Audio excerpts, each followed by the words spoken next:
Hi and welcome back to my channel. My name is Melissa and thank you so much for clicking on this video. If you like true crime, then please subscribe. So today we're talking about a very heavy case. So I do just want to put a warning out if you are sensitive to cases to do with children or very emotional cases, then just be aware. Today we're talking about Jaycee Lee Dugard. She was 11 years old when she was kidnapped off the side of the road on her way to school. She went missing for years and there was hardly any trace of what happened to her. But 18 years later, she was found and she came home. This story is absolutely extraordinary. It's heartbreaking, but what I love is that this story symbolises hope and that there is hope out there for people that do go missing. Jaycee Lee Dugard was born on the 3rd of May 1980 and she was born to her parents Terry and Ken, and she grew up in the community of South Lake Tahoe, and her mother actually remarried a man called Carl.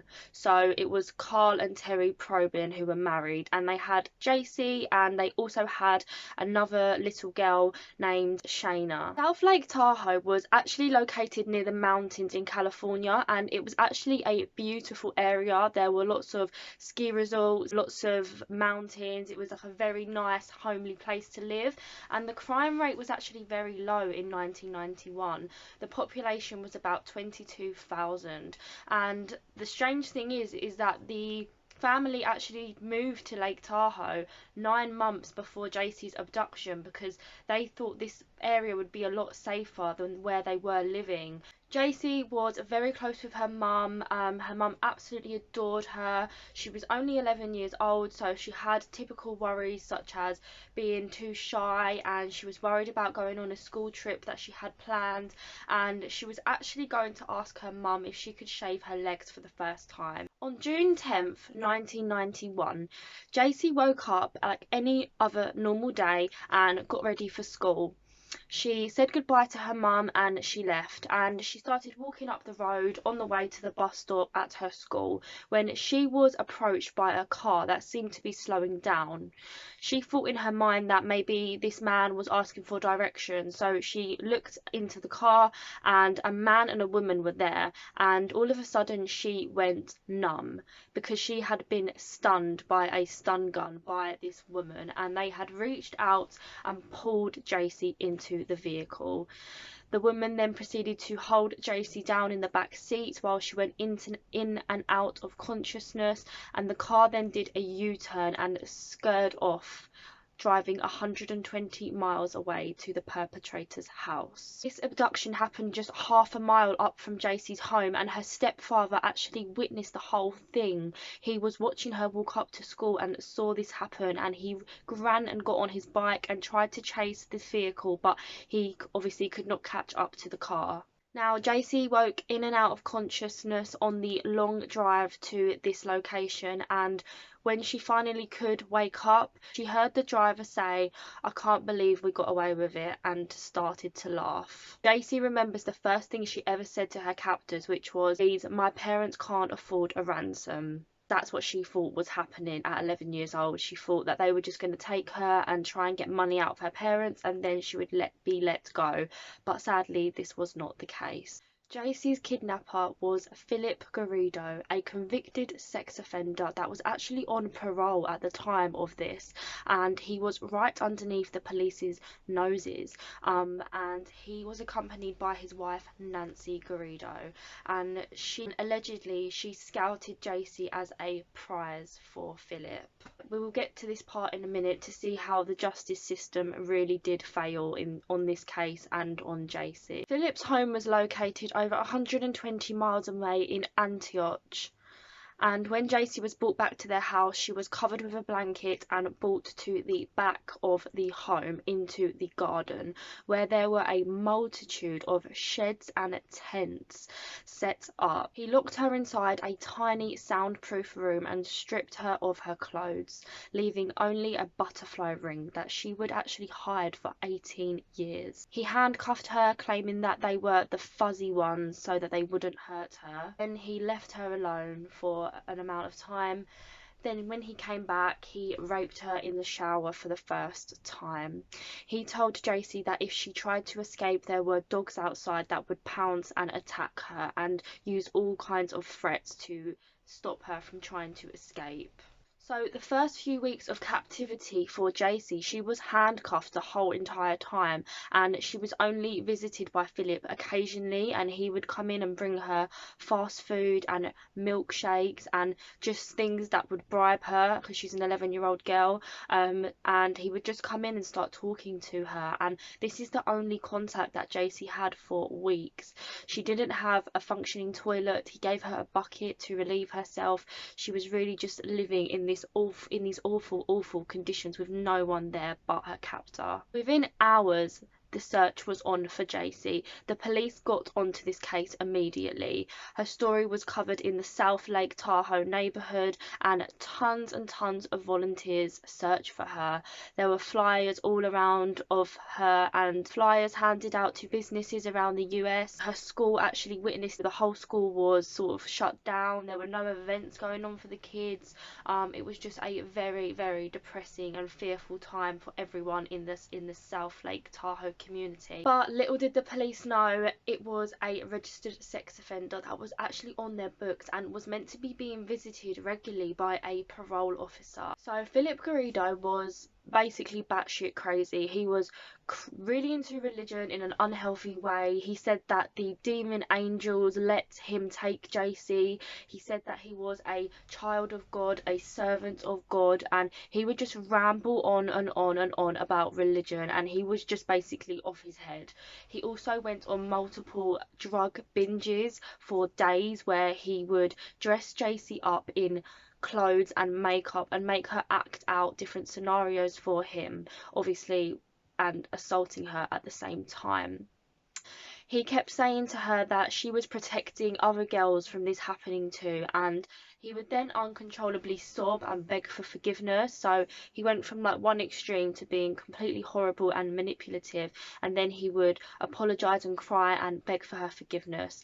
But he kept saying that God allowed him to do this and that she would be the chosen one to satisfy his sexual urge. He finally gave her a TV a few months into her captivity, but he banned her from watching the news so she couldn't see any coverage of her case, and this actually led to a lot of self-doubt in Jaycee. She kept a diary while she was in there, and she explained that she didn't know if her mum was looking for her or if anyone loved her or if they even cared that she went, because obviously she was only a little girl, and not being able to see the news and seeing all the searches that were taking place. I mean, her mum literally never gave up. Her mum was searching for her for years and years, but it really did start to get to Jaycee that she wasn't loved, even though of course she was. 7 months later, Jaycee was finally able to meet Nancy. Philip allowed Nancy to meet her, and Jaycee kind of looked at her as a mother figure because that was the only other person that she had in her whole life. So Nancy would bring Jaycee stuffed toys and chocolate milk and just other gifts, and she started to apologize as well, just saying that she's sorry that this has to happen, and then would turn and be really nasty again. And she bought her some kittens who she grew to love, and they later disappeared, and it was just constant manipulation against Jaycee. And they started to notice that Jaycee was signing her name in her diaries, and they forbid her to ever say her name again, and she was given the new name of Alyssa. Jaycee was never allowed inside. She was never allowed to leave these tents and sheds in the back garden. That was her whole world. She wasn't able to see a doctor, a dentist. She just had no form of care, and she just had to adapt to her situation.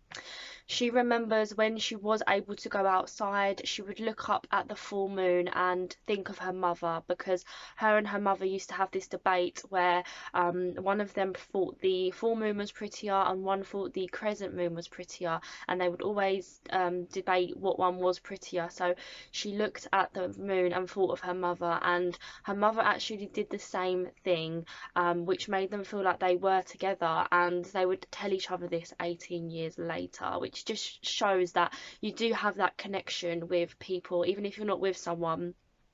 A mother's intuition is there. 3 years later, there was still no sign of Jaycee, but her mum Terry never gave up. She was always arranging events, she was always out searching. Some of her friends even quit their job just to help full time in searching for Jaycee, and her mum really never gave up. On April the 3rd, 1994, which was an Easter Sunday, Philip and Nancy cooked Jaycee her first hot meal and sat her down and told her that they thought she was pregnant. She was just 13 years old at this time.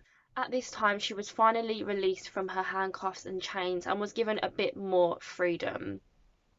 She had to learn about childbirth through the use of TV. She would watch videos, and she literally had to educate herself, being 13 years old, and prepare herself to have this baby, because he wasn't going to take her to a hospital. He wasn't going to do any of that. They delivered the baby themselves. Can you just imagine? She had to give birth to her kidnapper's baby, and his wife and him helped deliver it. She was 14 years old when she gave birth to a baby girl.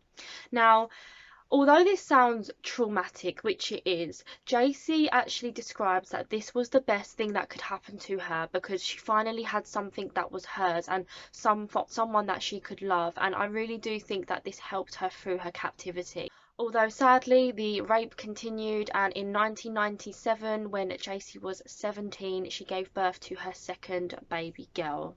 Jaycee absolutely loved her daughters. She set up a little nursery in the tents and sheds and literally taught her daughters how to read, how to write, all on her 5th grade education. She was only in year 5 when this happened, and at 17, from 11, her education stopped. So she was teaching these 2 little girls as much as she possibly could, and she tried to give them the best life that they could possibly have given their circumstance. What's extremely sad is that Nancy got really jealous of all the attention that Jaycee was being given. She saw how much Philip loved the daughters. He decided to tell Jaycee that she would tell the girls that she was their big sister Alyssa, and that Nancy was their mother.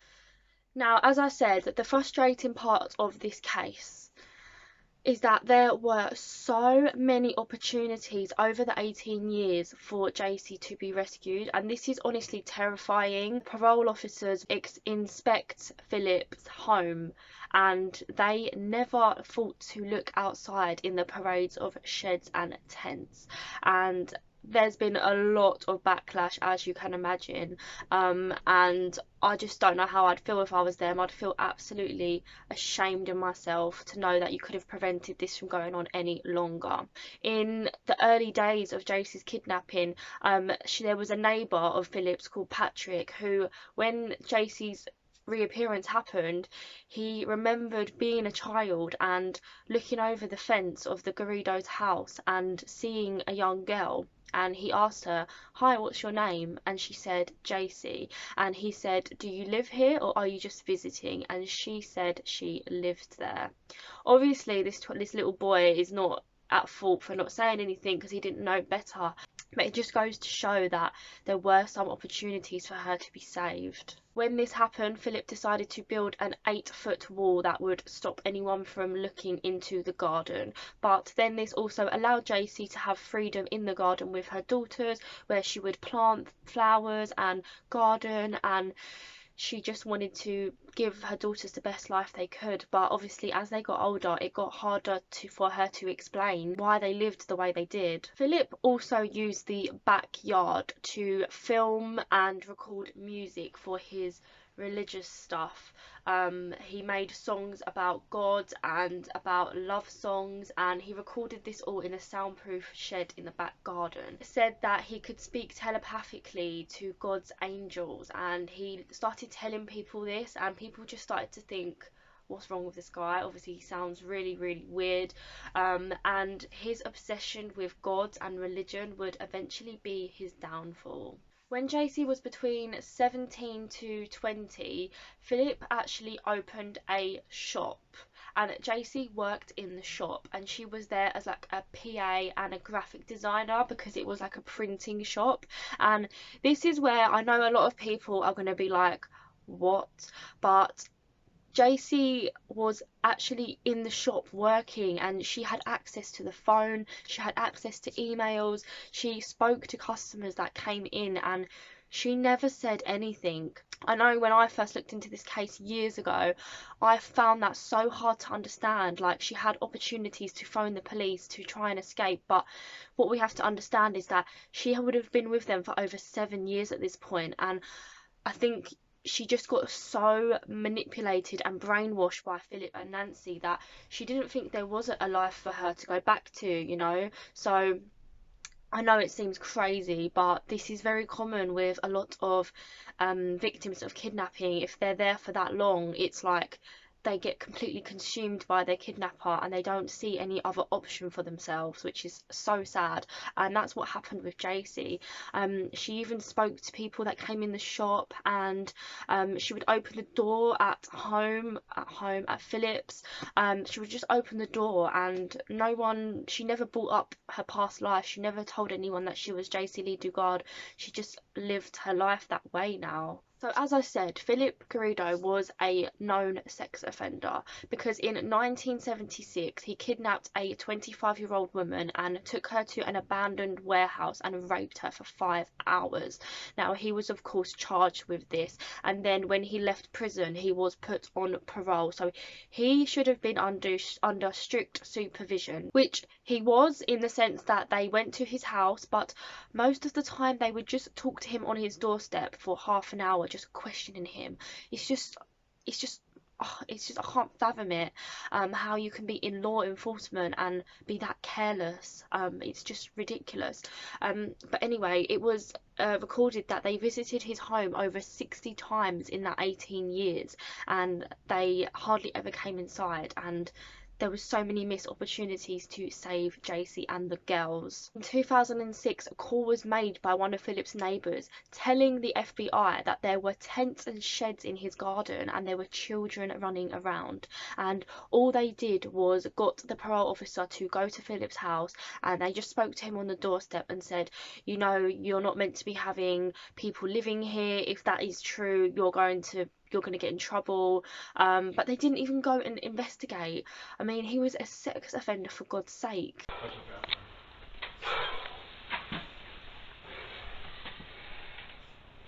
Okay, then take me around this way.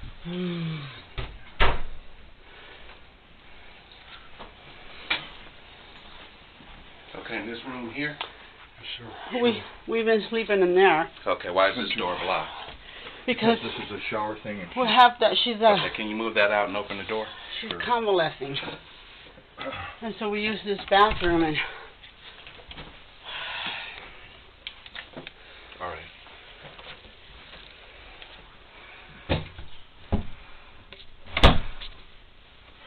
And then this door right here. that's where we sleep. You want to turn the light on? Sure.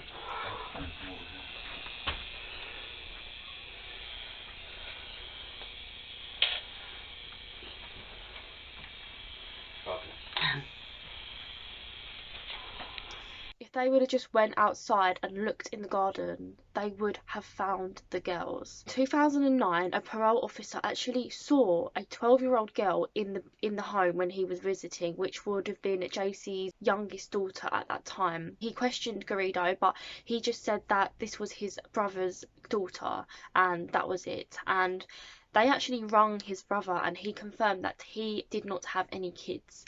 And then they just left it.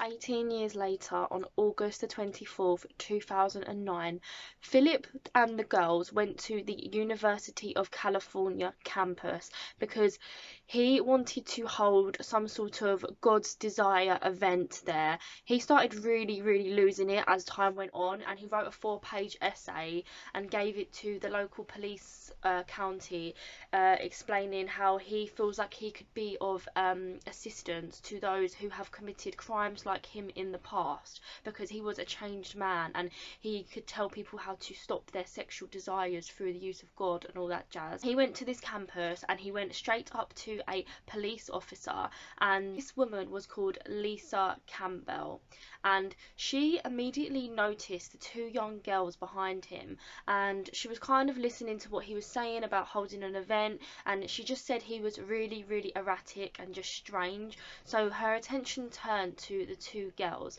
and she said that they looked extremely shy and pale, and they were kind of acting robotic like, and she said that they literally looked at Philip like he was a god, like they were just, there was nothing going on there, you know.